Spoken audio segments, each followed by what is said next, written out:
Hi,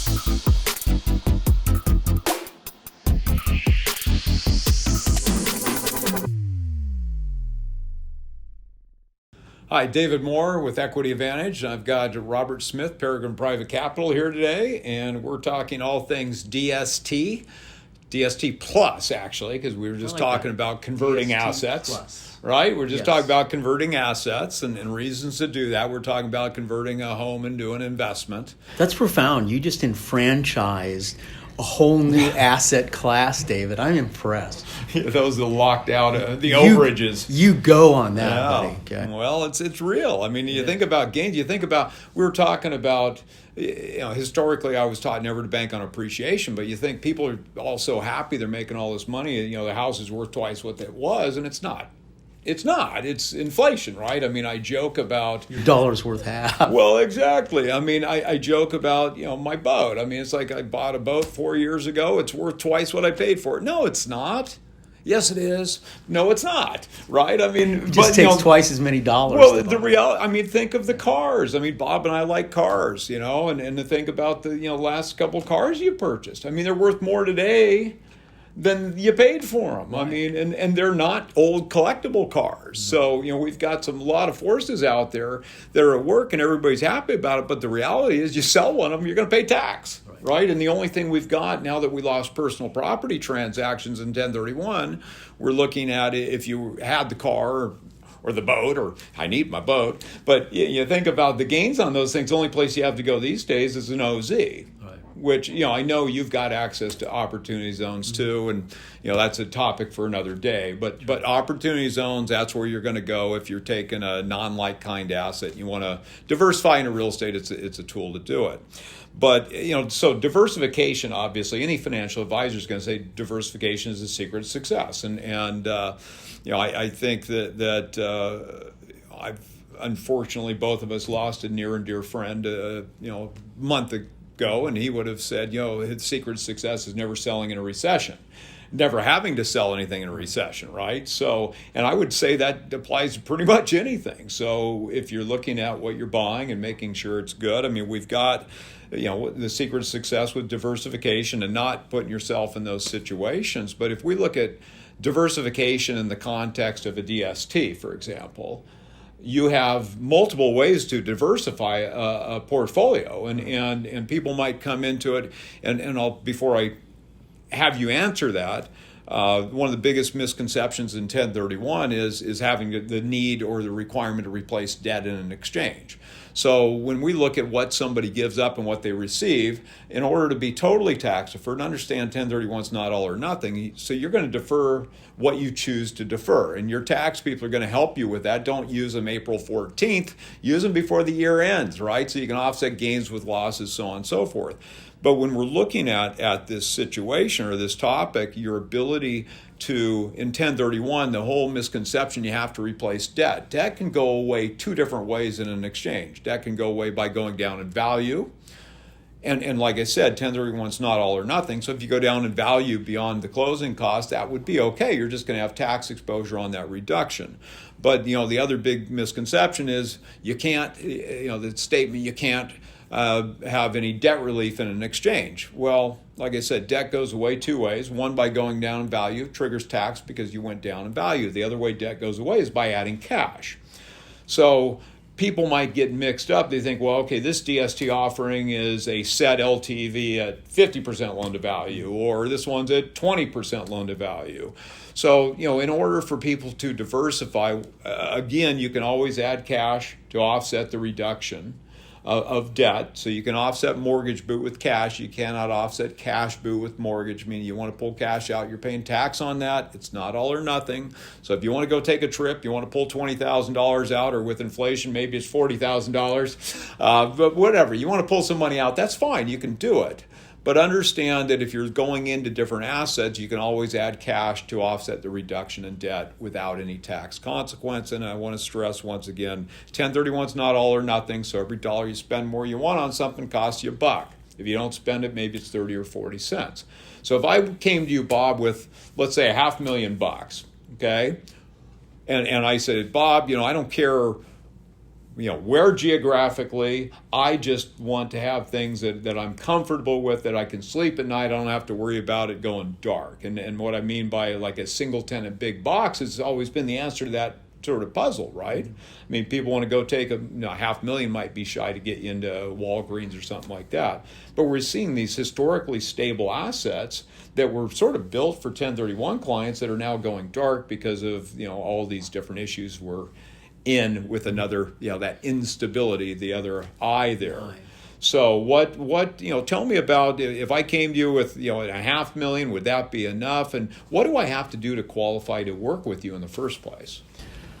Well, it's actually qualifying for DSTs is pretty straightforward. All you have to be is an accredited investor, and an accredited investor is someone with $1 million net worth exclusive of equity in your home. And so it's, relatively speaking, it's a pretty low hurdle to get over. That being said, having been president of the creation of DST 21 years ago, we bear witness to the fact that the product has matured very nicely. When things started out, it was usually one property, one program, and oftentimes DST programs, individual programs, now are populated by multiple properties. There are two, by way of example. We mentioned in an earlier video that self-storage has been the top performing commercial asset type in terms of total return the last 20 years running. There are two very large self-storage portfolios on market right now. Each one program has, I believe, 14 properties in it. The other program has 17. And so this is an individual DST, an individual program, but it is populated by multiple freestanding properties in different geographic areas. So you may not achieve functional diversification, but you can create excellent geographic diversification with just one DST. And because DSTs are pretty much infinitely divisible. I mean, all the PPMs, the private placement memorandums associated with the product, will come with having printed on it recommended minimum for a 1031 exchange is $100,000. The operative word there is recommended. As long as there's equity available in the program for investors, you can pretty much slice it and dice it any way you want. So you can achieve great geographic diversification with just one DST. You can create great functional diversifications over different DST programs in terms of, okay, I'm going to put $100,000 in this self-storage program, and then, here's a multifamily program, a single DST, but it's got three multifamily properties in it. One might be in Colorado, the other might be in Florida, and the other might be in New Jersey.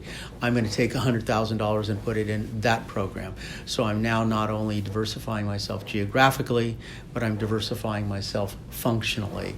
And so you can and should become as diversified as you need to be comfortable. And that's very, very easily done with the DST product. So that's the direction we would head people in terms of, okay, we tell people there are two components to investing in any DST. There's the objective component in terms of what is it, where is it, what does the tenant rolls look like, what's the cash flow look like. That's really the easy part.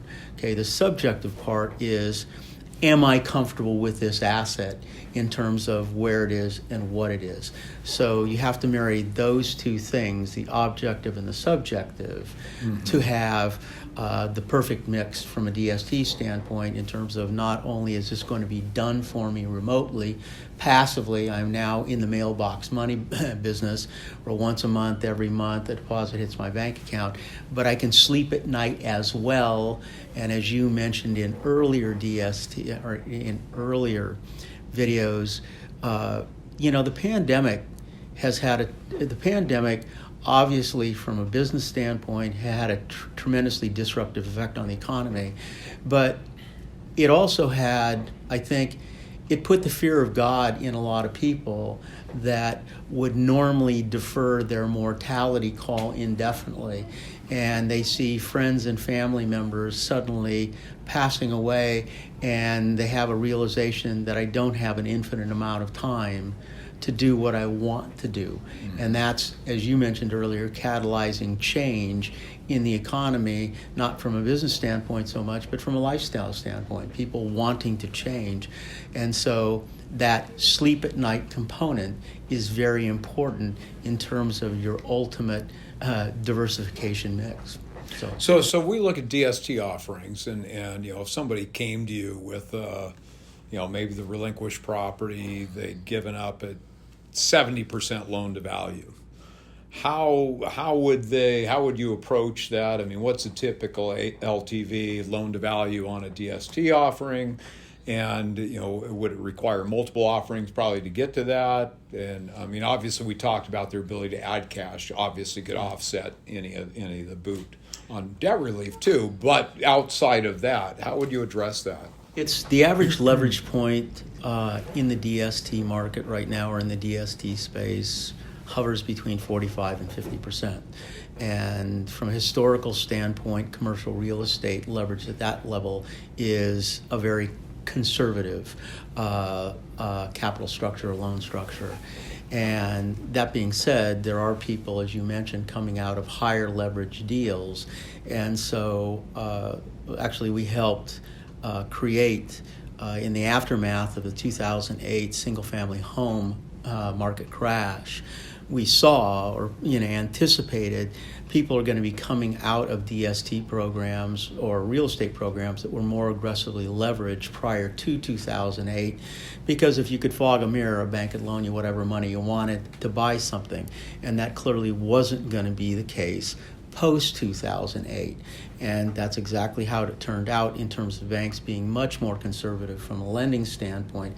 So we were going to have to make up that debt someplace else. So at our urging, a company in the DST industry created the first zero coupon DST, which is simply, it's just like a zero coupon bond, drawing from our securities experience, where they go out and buy a very, very high quality, credit quality property that correspondingly can be leveraged very, very aggressively, 78, 80%. And as such, instead of that rental income being paid out to investors, it's paid back into the property, retiring the debt in as aggressive a manner as possible and building up equity. And so that product was created specifically for people with higher loan-to-value requirements in 1031 exchange, so you can take the lion's share of your equity, put it in a mix of cash flowing DSTs that say get you up to 50, 51, 52% average LTV, and then take some equity and buy that big piece of debt at a minimal cost, add it to your exchange, and bump your loan-to-value ratio up so you make your exchange requirement. So I'm going to sort of say this tongue-in-cheek. I unfortunately am very familiar with that zero coupon offering. There you go. And so when I ask some of these questions, like, I unfortunately have worked through that a lot, and I say unfortunately because it's not because I had to do it with you and your firm. It's that we were dealing with clients that were losing assets. So in recessionary times, typically we have a decreased equity in a property, and we also have decreased loan to value, like Bob said. The thing that people don't understand is we were, during that last crash afterwards, and even up until, I think, probably 3 years ago or so. And by the way, for the context of what qualifies for a credit investor, this video is taking place in February of 2022. These numbers change, so I just want to put that out there, so don't come back in 2028 and say, well, the accredited investor rules are this. This is February 2022, and so we're talking about it in this context. But if we look back, and I think it was really until about 3 years ago, we were still doing mop-up work from the last crash. Yeah. And what I mean by that is we had clients coming to us. Fortunately, they had tax or legal people or somebody in the transaction was smart enough to mention to them that any foreclosure or a short sale on investment property, there's no tax relief. So if the debt exceeds the basis, you're going to be taxed on something called phantom gain. So I want to stress this again. In a short sale or a foreclosure, the debt is treated as a sales price. Gain is simply the adjusted sales price minus the basis. So if you've got a debt over basis situation on your home, you might have had tax relief. On income properties, you did not. So we had to figure out a way, especially on foreclosures. We'd end up taking ownership pre-foreclosure, and then that person would have a choice. And the reason you're thinking, well, gee, how can I have gain? I didn't get any money out. Money coming out has nothing to do with gain. It's entirely a tax calculation. So once again, your debt exceeds the basis, you're going to be triggering gain on the loss of that property, even in a foreclosure.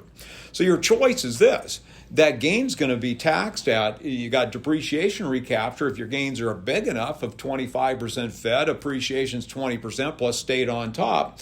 What are you going to look at? What did he just say about loan to value? It was as much as 80% loan to value. You could actually come out of pocket. Your choice is this. You come out of pocket more money to lose everything, or you come out with less, throw it at them, get a DST. Get something. You're not going to get the cash flow you maybe would with a normal offering, but you're not triggering the tax. You're getting something for your money, and then downstream what's a typical hold on one of those? Typical hold, I mean, they're usually longer term leases because they're almost always with a large corporate tenant, a Dow Chemical, Amazon, that sort of thing. So average hold period is probably going to be 8 to 10 years. Yeah. So we're looking at, he said, once again, every offering's different, so you can't say, okay, well, this is what he said, but historically we might have looked at an 80% loan to value means you're coming out of pocket 20%, which your tax rate is going to be more than that typically, unless you're in a state with no state tax.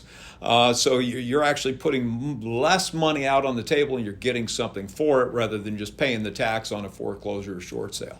So think about that. And I'm not saying we're going to have another recession, but if we have one, if something happens and you start looking at erosion of values and you start looking at those situations, that's something I would say is very important. But obviously you use those zero coupon offerings to balance a portfolio for people to get their overall aggregate loan to value where it needs to be. Yes. Yeah, it's a very valuable tool, and it gives you a lot of flexibility. So there's really, if you're planning ahead, if you're not being reactive, meaning, oh my God, my 45-day identification window closes in 5 days, what have you got for me? If you're planning ahead, there's enough variability from a product standpoint in the DST space, and usually enough availability that you should never be in a position where you can't mitigate something like that. You just have to take the time to come up to speed on it, educate yourself, and also, get, as David just mentioned, outside tax counsel, so you know that the entire process, it makes sense for you in your situation. So take the time to plan, and the old saying about those who fail to plan, right? They plan to fail. Right. So really take the time, ask the questions. People ask all the time, when do I want to hear about an exchange? I'm going to tell people ultimately when they're buying things, I want them to think about the exchange, but at least when they're going to list a thing, even though 1031's over 100 years old, we still get calls after closing. You got to get it set up pre-settlement. So we're going to take a little break here, come back in a few minutes. David Moore with Equity Advantage here with Robert Smith of Peregrine Private Capital. And where do they find you? 503-241-4949, rs at peregrineprivatecapital.com. Thank you. Thank you. We'll be right back.